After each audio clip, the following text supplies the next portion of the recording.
నిజంగా ఈ ప్రచార సరళి వింటే నాకేమనిపించిందంటే సర్పంచ్ ఎన్నికలు లెక్క మున్సిపల్ ఎన్నికలు కూడా పార్టీ గుర్తు లేకుండా జరిగితే బాగుంటదేమో. ఎందుకంటే బీజేపీ జాతీయ అధ్యక్షుడు వచ్చిండు మహబూబ్ కి ప్రచారానికి, కానీ ఇప్పటికి కూడా మహబూబ్ నగర్ లో 2 నుంచి 3 రోజులకు ఒకసారి కూడా మంచినీళ్ళు రానటువంటి పరిస్థితి ఉన్నది. కానీ ముఖ్యమంత్రి గారు ఆ విషయం మాట్లాడలేదు, బీజేపీ జాతీయ అధ్యక్షుడు గారు ఆ విషయం మాట్లాడలేదు. మహబూబ్ నగర్ లో ఒక 30 ఏళ్ల కిందనే 3 సిటీ బస్సులు తిరిగేటి, ఊరంతా తిరిగేది, పొద్దంతా తిరిగేది, ఆటోలకు ఇబ్బంది లేకుండా మంచిగా ప్రజలు బస్ ఎక్కి పబ్లిక్ ట్రాన్స్పోర్ట్ వాడుకునే పరిస్థితి ఉండే. ముఖ్యమంత్రి గారు ఆ విషయం ఎప్పుడు మాట్లాడారు. అట్లనే మహబూబ్నగర్ లో ఉండే బస్ స్టాండ్ ఉంటది, అది మహబూబ్నగర్ అని కాదు నేను అనేది, ప్రతి మున్సిపాలిటీలో ప్రతి మున్సిపల్ కార్పొరేషన్ లో కూడా బస్ స్టాండ్లు కూడా బాగలేవు. ఇక గవర్నమెంట్ స్కూళ్లు మున్సిపాలిటీలలో ఉన్నాయైతే కేవలం ప్రైవేట్ స్కూళ్లకు విద్యార్థులను పంపించడానికి ఉన్నట్టుగా ఉంటాయి తప్పితే ఎందుకు కూడా అవి పనికిరావు. పిల్లలు తక్కువ, పంతులు ఎక్కువ ఉంటారు. చాలా విచిత్రమైన పరిస్థితి ఉంటుంది పట్టణాలలో ఉన్న గవర్నమెంట్ స్కూల్స్. అదేవిధంగా బస్తీ దవాఖానాలు, వాటి మీద నేనైతే ముఖ్యమంత్రి గారు మున్సిపల్ మంత్రి అయినప్పటి నుంచి ఇప్పటి వరకు కూడా ఎన్నడూ బస్తీ దవాఖానాల మీద రివ్యూ చేసిన పాపన పోలేదు, కనపడలేదు. దారుణంగా ఉన్నాయి బస్తీ దవాఖానాలు. కనీసం ఒక గోళీ కూడా లేనటువంటి పరిస్థితి, డాక్టర్లు లేనటువంటి పరిస్థితి ఉంది. ఆ ఇష్యూ మీద డిస్కషన్ జరగలేదు. అట్లనే అన్నిటికన్నా మేజర్ ఇష్యూ ఇవాళ డ్రైనేజ్ది. చెత్త గుట్టలు గుట్టలుగా చెత్త పేరుకుపోయింది ప్రతి మున్సిపాలిటీలో, ప్రతి మున్సిపల్ కార్పొరేషన్ లో. దాని గురించి మాట్లాడరు. మేము ముఖ్యమంత్రి గారి సొంత జిల్లా ఆమన్గల్ పోతే పట్టణంలో చెత్త గుట్ట ఉన్నది, దాన్ని తీసేయమని ఆ ఎమ్మెల్యే గారు రిక్వెస్ట్ చేస్తున్నారు, మాలాంటి వాళ్ళని రిక్వెస్ట్ చేసినాం. ఇంతవరకు కనీసం పట్టణంలో పట్టింపు లేనటువంటి పరిస్థితి ఉంది. అంటే అసలు అంశాలన్నీ పక్కకు పెట్టి మరి కేవలం ఎన్నికల్లో పార్టీలను తిట్టుకోవడం, వ్యక్తులను తిట్టుకోవడం ప్రచారాలు జరిగినాయి. అన్నిటికన్నా ఎక్కువ మున్సిపాలిటీలలో రిటైర్డ్ ఎంప్లాయీస్ చాలా మంది ఉంటారు. మనం కరీంనగర్లో మనం చూసినాం, రిటైర్డ్ ఎంప్లాయీ ఒకరు బోర్డు పెట్టారు, మమ్మల్ని నాయకులు ఓట్లు అడగకండి, మాకు ఇంతవరకు రిటైర్మెంట్ బెనిఫిట్లు రాలేదు అని. నిజంగా పట్టణాలలో ఉండే బుద్ధిజీవులను నేను అప్పీల్ చేస్తా ఉన్నాను, దయచేసి మంచి వాళ్ళని ఎన్నుకోండి. ఈ పార్టీ ఆ పార్టీ అని కాదు, వస్తే హంగు వస్తుంది, మున్సిపాలిటీ ఇబ్బంది ఏం లేదు. ఎందుకంటే మున్సిపాలిటీలో ఒక దగ్గర బీజేపీ బీఆర్ఎస్ తోపు చేస్తున్నారు, ఒక దగ్గర బీజేపీ కాంగ్రెస్ కలిసి ప్యానెల్ చేస్తున్నారు, రకరకాల అరేంజ్మెంట్స్ లో ప్యానెల్స్ అవుతున్నాయి, నష్టమేం లేదు. మంచి వాళ్ళని ఎన్నుకోండి దయచేసి. అవకాశం ఉన్న కాడ మా సింహం గుర్తు మీద నిలబడేళ్ళకు అక్కడ కూడా ఓట్లేయండి. ఎందుకంటే మున్సిపల్ ఎన్నికలు అంటే లోకల్ ఇష్యూస్ మీద డిస్కషన్ జరగాలి, లోకల్ పని చేసే వాళ్ళు కావాలి. కాబట్టి నేను మిమ్మల్ని అప్పీల్ చేస్తా ఉన్నా. ఇక విచిత్రమైన విషయం ఏంటంటే కాంగ్రెస్ ప్రభుత్వం వచ్చినప్పటి నుంచి ఇప్పటి వరకు ఇన్ని మున్సిపాలిటీలు ఉంటే, ఇప్పుడు ఎన్నికలకు పోతున్నాయి 116 మున్సిపాలిటీలు, 7 కార్పొరేషన్లు ఉంటే కేవలం ఒకే ఒక్క మున్సిపాలిటీకి అండర్ గ్రౌండ్ నిధులు మంజూరైనాయి.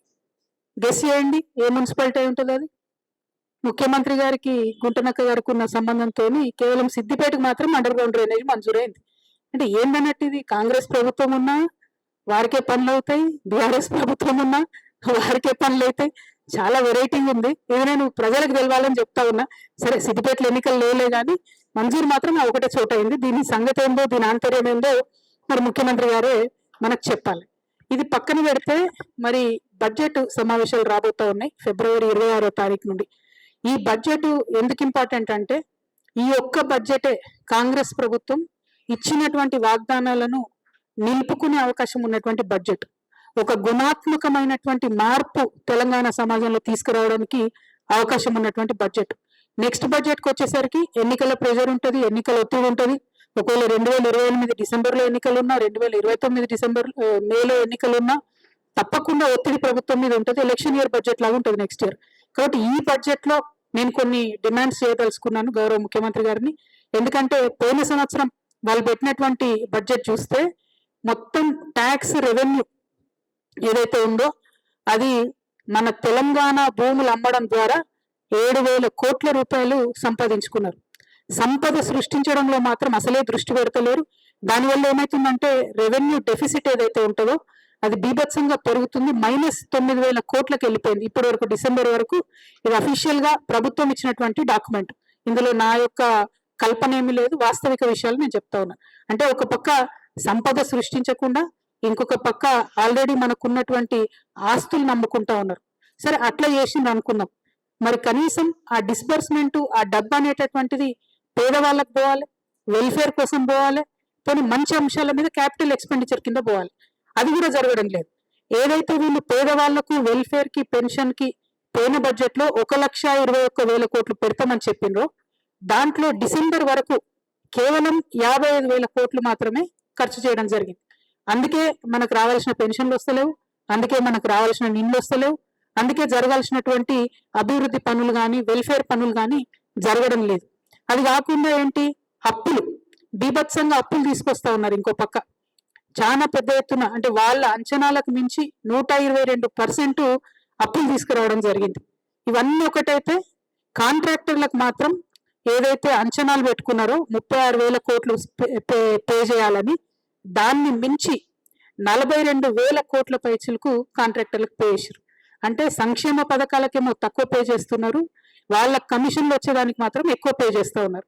ఈ డాక్యుమెంట్ అంతా కూడా నేను కూడా మీకు ప్రెస్ మిత్రులతో పంచుకుంటా. అంటే లాస్ట్ సంవత్సరం వాళ్ళు చెప్పినటువంటి బడ్జెట్లో డిసెంబర్ వరకు 9 నెలలు లెక్కేసుకుంటే ఇంకొక క్వార్టర్ మిగిలింది అనుకుంటే, ఈ 9 నెలల్లో వాళ్ళు పేదవాళ్ళకు తగ్గిస్తున్నారు, పెద్దవాళ్ళకు డబ్బులు ఇస్తున్నారు, ఉన్న ఆస్తిని అమ్ముతున్నారు, కొత్త ఆస్తిని సృష్టిస్తలేరు. ఇటువంటి సందర్భంలో కూడా మరి వచ్చే బడ్జెట్, పోయినసారి బడ్జెట్ 3,04,000 కోట్లకు పెట్టిండ్రు. మరి ఈసారి బడ్జెట్ నేను అనుకోవడం ఇంకొక 20,000-30,000 కోట్లు పైచీలకు పెడతారేమో అని అనుకుంటున్నా. ఆ బడ్జెట్ లో తెలంగాణ జాగృతి తరఫున మేము కొన్ని అంశాలను డిమాండ్ చేయదలుచుకున్నాం. ప్రధానంగా ఏంటి అని అంటే, కామారెడ్డి డిక్లరేషన్ లో ఏదైతే బీసీలకు సంవత్సరానికి 20,000 కోట్లు ఇస్తామని చెప్పినారో ఆ 20,000 కోట్లు ఖచ్చితంగా బడ్జెట్ లో పెట్టాలనేటటువంటిది మా మొదటి డిమాండ్. రెండవ డిమాండ్, ఇవాళ అవ్వాతాతలు కావచ్చు, ఆడబిడ్డలు కావచ్చు, వికలాంగులు కావచ్చు, మీరు పెన్షన్లు డబుల్ చేస్తామనేది అయితే చెప్పారో దానికోసం ఎదురు చూస్తున్నటువంటి సందర్భం ఉంది. కాబట్టి ఖచ్చితంగా ఆ పెన్షన్లన్నిటికీ కలిపి 35,000 కోట్ల రూపాయలు బడ్జెట్ లో పెట్టాలని చెప్పి మేము డిమాండ్ చేస్తా ఉన్నాం. అట్లానే ఇప్పటి వరకు ముఖ్యమంత్రి గారు ఎక్కడికైనా మాట చెప్తున్నారు, మేము ఇందిరమ్మ ఇండ్లు కట్టినాం అని చెప్పి. కానీ ఇవాళ మున్సిపల్ ఎన్నికలు జరుగుతున్న నేపథ్యంలో పట్టణ ప్రాంత ప్రజలకు నేను గుర్తు చేస్తా ఉన్నా, పట్టణ ప్రాంతాల్లో ఉండే పేదవారికి గుర్తు చేస్తా ఉన్నా. కేవలం గ్రామాలలో 4 లక్షల సంబంధించి ఇందిరమ్మ ఇండ్లకు డబ్బులు రిలీజ్ చేస్తున్నామని చెప్పిండ్రు, అందులో కూడా సగం వర్క్ స్టార్ట్ కాలే. కానీ పట్టణాలలో మాత్రం ఒక్క రూపాయి కూడా ఇందిరమ్మ ఇండ్లకు ఇవ్వలేదు.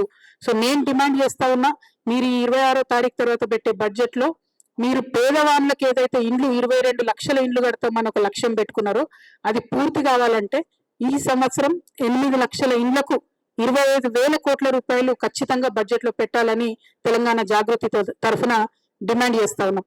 అట్లానే ఉద్యమకారులకు మీరు ఏదైతే మాట ఇచ్చారో 250 గజాల భూమి ఇస్తా అని చెప్పి ఆ మాటకు కట్టుబడి దానికి సంబంధించిన ప్రావిజన్స్ ని ఖచ్చితంగా బడ్జెట్ లో పెట్టాలని నేను డిమాండ్ చేస్తా ఉన్నా. అమరవీరుల కుటుంబాలకు 22,000 రూపాయల పెన్షన్ ఇస్తామని మీరు ఏదైతే చెప్పారో దానికి సంబంధించినటువంటి ఒక అంశాన్ని బడ్జెట్ లో చేర్చాలని నేను డిమాండ్ చేస్తా ఉన్నా.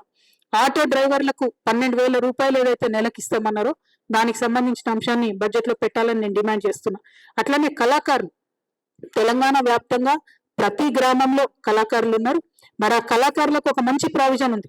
ఈ ప్రభుత్వం, రాష్ట్ర ప్రభుత్వం కళాకారులను గుర్తించి గుర్తింపు కార్డు ఇచ్చి 500 రూపాయలు ఇస్తే చాలు. కేంద్ర ప్రభుత్వం నుంచి 5,500 రూపాయలు వచ్చే పథకం ఉన్నది. దాన్ని అడ్వాంటేజ్ తీసుకొని రాష్ట్ర ప్రభుత్వం తక్షణమే కళాకారులకు గుర్తించి దానికి సంబంధించిన ప్రావిజన్ ని బడ్జెట్ లో పెట్టాలని నేను డిమాండ్ చేస్తా ఉన్నాను. అట్లానే చేవెళ్ళ SC/ST డిక్లరేషన్ ఉంది, దానికి సంబంధించి SC/STలకు సంబంధించి బడ్జెట్ లో ప్రావిజన్ పెట్టాలని చెప్పి నేను డిమాండ్ చేస్తున్నా. వరంగల్లో రైతు డిక్లరేషన్ ఉంది, దాని ప్రకారం మరి రైతులకు ఏదైతే మినిమం సపోర్ట్ ప్రైస్ పెంచడము, బోనస్ కి సంబంధించిన అంశాలు అవి ఖచ్చితంగా మనం ఇవాళ బడ్జెట్ లో పెట్టాలని చెప్పి నేను డిమాండ్ చేస్తా ఉన్నా. రైతులకు సంబంధించి ఒక మాట దయచేసి మనందరం కూడా అర్థం చేసుకోవాలి. రైతులకు ఇస్తాం మేము రైతు భరోసా, రైతులతో పాటు కౌలు రైతులకు ఇస్తాం మేము రైతు భరోసా అని చెప్పి మాట ఇచ్చారు. ఇంతవరకు అది పూర్తి చేస్తలేరు.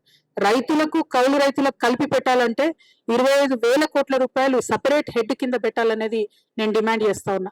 రైతు కూలీలకు ఏదైతే సంవత్సరానికి 12,000 రూపాయలు ఇస్తామన్నారు దానికి 10,000 కోట్లు అవుతుంది, అది కూడా బడ్జెట్ లో పెట్టాలని నేను డిమాండ్ చేస్తున్నా.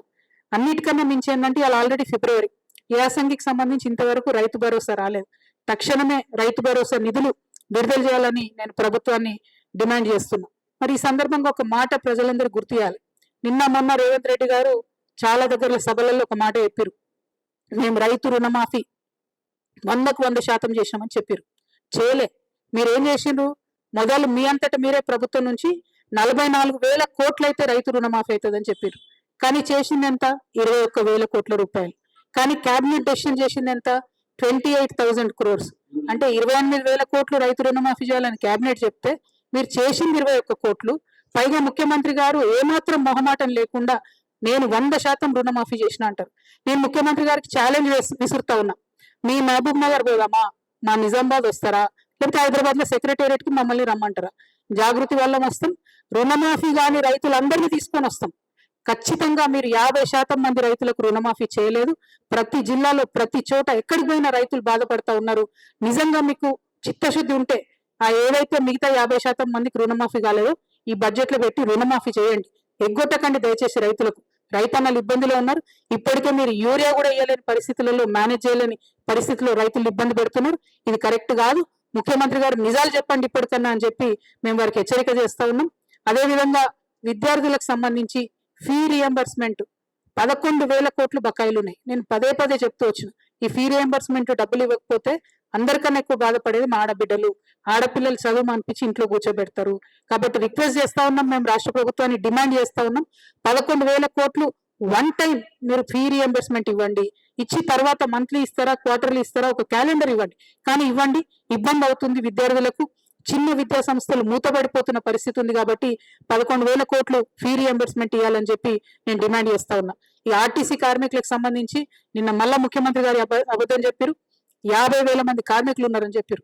దారుణం ఏంటంటే తెలంగాణ రాకముందు 52,000 మంది కార్మికులు ఆర్టీసీలో ఉంటే 10 ఏళ్ల బీఆర్ఎస్ 2 ఏళ్ల కాంగ్రెస్ కలిసి ఇప్పుడు 32,000 మందికి వచ్చింది. అంటే 20,000 మందిని ఫోర్స్ చేసి ఉద్యోగాలు మాన్పించారు ఆర్టీసీ వాళ్ళని. విఆర్ఎస్ ఇచ్చిరు, రకరకాల ఇబ్బందులు ఇచ్చిరు. 10 రూపాయలు టికెట్ కొట్టకపోతే కండక్టర్లు తీసేసినటువంటి పరిస్థితులు చాలా ఉన్నాయి. ఇప్పుడున్నటువంటి పరిస్థితుల్లో మొన్న జగిత్యాల్లో ఒక ఎగ్జాంపుల్ జరిగింది. ఒక బస్సులో 170 మంది ఎక్కిరు ఫ్రీ బస్సు పెట్టిన తర్వాత. వెనుక 2 టైర్లు ఊడిపోయినాయి. దేవుడి దయ వల్ల ఏం పెద్ద ప్రమాదం జరగలేదు, కానీ కండక్టర్ సస్పెండ్ చేస్తారు. ఇట్లాంటి ఇన్సిడెంట్స్ ఏం చేశాడు కండక్టర్, డ్రైవర్? మీకున్న చిత్తశుద్ధి. ఆర్టీసీని దయచేసి రాష్ట్ర ప్రభుత్వంలో విలీనం చేయాలి, ఆ ప్రక్రియను ప్రారంభించాలి. ఎట్ ద సేమ్ టైం మీరు ఏదైతే ఎలక్ట్రిక్ బస్సులు పెడతామంటున్నారో ఆలోచన మంచిదే, కానీ ఆ పెట్టే ప్రతి ఎలక్ట్రిక్ బస్సులో మా ఆర్టీసీ అన్ననే డ్రైవర్ గా ఉండాలి, ప్రైవేట్ వాళ్ళు ఉండడానికి వీలు లేదు. ఆ విషయాన్ని పాటించకుండా ప్రభుత్వం ఆర్టీసీకి ద్రోహం చేస్తున్నది. కండక్టర్లను, డ్రైవర్లను ప్రైవేట్ వాళ్ళని పెడుతున్నది. అది కరెక్ట్ కాదు. ఖచ్చితంగా ఆర్టీసీని విలీనం చేయాలి, కార్మికుల యొక్క ఉపాధిని కాపాడాలని చెప్పి నేను ముఖ్యమంత్రి గారికి డిమాండ్ చేస్తూ ఆర్టీసీ విలీన ప్రక్రియలను ఇప్పటి బడ్జెట్ లో ప్రస్తావించాలని చెప్పి నేను డిమాండ్ చేస్తా ఉన్నాను. అదేవిధంగా మహిళలకు ఏదైతే 25,000 ఇస్తామన్నారో దానికి సంబంధించి ఇంతవరకు ఊసలేదు. మా ఆడబిడ్డలకు ఏదైతే స్కూటీ ఇస్తామన్నారో దానికి సంబంధించి ఇంతవరకు ఊసలేదు. అదేవిధంగా మన తులం బంగారం ఏదైతే ఆడబిడ్డలకు ఇస్తామన్నారో దానికి సంబంధించి ఊసలేదు. కాబట్టి ఈ బడ్జెట్ లో మా ఆడబిడ్డలకు మీరు ప్రామిస్ చేసినటువంటి 2,500 స్కూటీ, తులం బంగారం, వీటికి సంబంధించిన ప్రావిజన్ పెట్టాలని నేను డిమాండ్ చేస్తా ఉన్నాను. అదేవిధంగా చాలా కీలకమైన అంశం, మన తెలంగాణ భవిష్యత్తుకు సంబంధించినటువంటి అంశం. మీరు ఎన్నికల్లో ఎన్నికై గద్దెనెక్కడానికి అత్యంత కీలకంగా ఉన్నటువంటి తెలంగాణ యువతకు సంబంధించినటువంటి అంశం. మీరు ఎన్ని ఉద్యోగాలు ఇస్తామన్నారు? మొదటి సంవత్సరంలో 2 లక్షలు ఇస్తామన్నారు. ఇప్పటి వరకు పాత ప్రభుత్వం ఇచ్చినటువంటి ఉద్యోగాలకే మీరు పత్రాలు ఇచ్చుకుంటూ తిరుగుతున్నారు. మీరు స్వతహాగా ఇచ్చినాయి కేవలం 11,000 ఉద్యోగాలు. అంటే ఇంకా 1,89,000 ఉద్యోగాలు మీరు ఇవ్వాల్సి ఉంది, అది బాకీ ఉంది.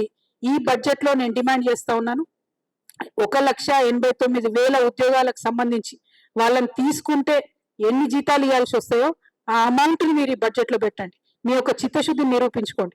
జాబ్ క్యాలెండర్ ఇవ్వండి. ఏ నెలలో ఏ పరీక్ష పెడతారో పిల్లలకు క్లారిటీ ఇవ్వండి. ఇబ్బంది పడతా ఉన్నారు, ఆత్మహత్యలు చేసుకుంటా ఉన్నారు, కోట్లకు పోయి కేసులు వేసి కొట్లాడుతూ ఉన్నారు. మీరు ఏదైతే ఎన్నికల ముందు ఏం చెప్పిండ్రు? బీఆర్ఎస్ పార్టీ ఉద్యోగాలు ఇవ్వలేదు పిల్లలకు అన్నారు, బీఆర్ఎస్ పార్టీ పరీక్షలు నిర్వహించలేదన్నారు. మరి మీరు చేస్తున్నది ఏంది ఇప్పుడు? ఆ విషయాన్ని ముఖ్యమంత్రి గారు గమనించి 1,89,000 మందికి సంబంధించి ఆ ప్రావిజన్ ని బడ్జెట్ లో పెట్టాలని చెప్పి నేను డిమాండ్ చేస్తా ఉన్నాను. ఇట్లా ఒక్కొక్క అంశాన్ని బడ్జెట్ లో చాలా స్ట్రాంగ్ గా మేము స్టడీ చేసిన ప్రతి ఒక్క అంశాన్ని కూడా మేము ఖచ్చితంగా బట్టి విక్రమార్క గారు వారి ఆర్థిక శాఖ మంత్రి కాబట్టి జాగృతి తరఫున వారికి ఒక వినతి పత్రం కూడా మా అధ్యక్షుల వారు అందరూ కూడా వెళ్ళి ఇచ్చి రావడం జరుగుతుంది. బడ్జెట్ లో రావాల్సినటువంటి అంశాల మీద మేము తప్పకుండా ఒక ముందడుగు వేస్తాం. దాంతో పాటు ముఖ్యమంత్రి గారిని మేము ఒక 3 డిమాండ్లు చేస్తా ఉన్నాం. కేంద్ర ప్రభుత్వం ఏదైనా నిర్ణయం తీసుకున్నప్పుడు ఆ నిర్ణయం యొక్క ప్రభావం మన రాష్ట్ర ప్రజల మీద పడుతున్నప్పుడు ఈ రాష్ట్ర ముఖ్యమంత్రిగా మీరు స్పందించాలి, కానీ మీరు స్పందిస్తలేరు. దానికి 3 ఉదాహరణలు. లేబర్ కోడ్ మారితే ముఖ్యమంత్రి గారు ఎక్కడ మాట్లాడలేదు. 12వ తారీఖు నాడు బంద్ ఉంది, మొత్తం కూడా లేబర్ అంతా కూడా రోడ్ల మీదకి వస్తా ఉన్నారు. ఆ బంద్కు జాగృతి సంపూర్ణంగా మద్దతు ప్రకటిస్తా ఉన్నది. కానీ రాష్ట్ర ప్రభుత్వంగా, రాష్ట్ర ముఖ్యమంత్రిగా మీరు ఈ లేబర్ కోడ్లను, లేబర్ చట్టాలను వ్యతిరేకించాలని నేను డిమాండ్ చేస్తా ఉన్నాను. రెండవది, బీసీ బిడ్డలకు సంబంధించి జనగణనలో కనీసం ఓబీసీ కాలం పెట్టకపోతే ఇంతవరకు ముఖ్యమంత్రి గారు స్పందించలేదు, కేంద్ర ప్రభుత్వానికి ఉత్తరం రాయలేదు. ఎందుకంత చిన్న చూపు మీకు బీసీలు అంటే? 42% బిల్లులు పెడుతున్నామని మోసం చేశారు. ఒక్కసారి కూడా అఖిల పక్షాన్ని మోడీ గారి దగ్గర తీసుకుపోలేదు. ఇప్పుడు ఓబీసీ కాలం లేకున్నా కూడా కనీసం మీరు మాట్లాడతలేరంటే మీరు కేంద్రానికి సహకరిస్తున్నారని బీసీ బిడ్డలు అనుకోవాల్సి వస్తుంది. కాబట్టి దీని మీద మీ స్టాండ్ ఏందో కేంద్రానికి ఉత్తరం రాయవలసిందిగా ముఖ్యమంత్రి గారు నేను డిమాండ్ చేస్తా ఉన్నా. ఇక చివరిది, అత్యంత పేదవాళ్లకు ఉపయోగపడేటటువంటి ఉపాధి హామీ పథకం, పూరెస్ట్ ఆఫ్ ద పూర్ అందేటటువంటి పథకం, దానిలో 40% రాష్ట్రాలు పెట్టుకోవాలని కేంద్ర ప్రభుత్వం మన మీద బండరా ఎత్తేసింది. నిజానికి పెట్టుకోగలుగుతామా? రాష్ట్రాలు పెట్టుకోలేని పరిస్థితి ఉంది. అయినా ముఖ్యమంత్రి గారి కార్యాలయం నుంచి ఒక్క ఉత్తరం కూడా ఎందుకు రాయలేదు? ఎన్ఆర్ఈజీఎస్ పేరు మార్పు మీద మాట్లాడుతున్నారు తప్పితే ఎన్ఆర్ఈజీఎస్ 40% రాష్ట్రం పెట్టుకోవాల్సి వస్తే ఎంత నష్టం జరుగుతుందన్న విషయం గురించి మీరు ఎందుకు మాట్లాడతలేరని ముఖ్యమంత్రి గారు నేను ప్రశ్నిస్తూ, మరి అంశాలన్నీ కూడా మేము చెప్పిన అంశాలన్నీ కూడా బడ్జెట్ లో వచ్చే విధంగా, ఇదే మీకు last full budget, next budget election budget అవుతుంది కాబట్టి దీంట్లో మీరు ఇచ్చినటువంటి మాటలన్నీ కూడా నిలబెట్టుకునే విధంగా ప్రవర్తించాలని చెప్పి డిమాండ్ చేస్తా ఉన్నాము.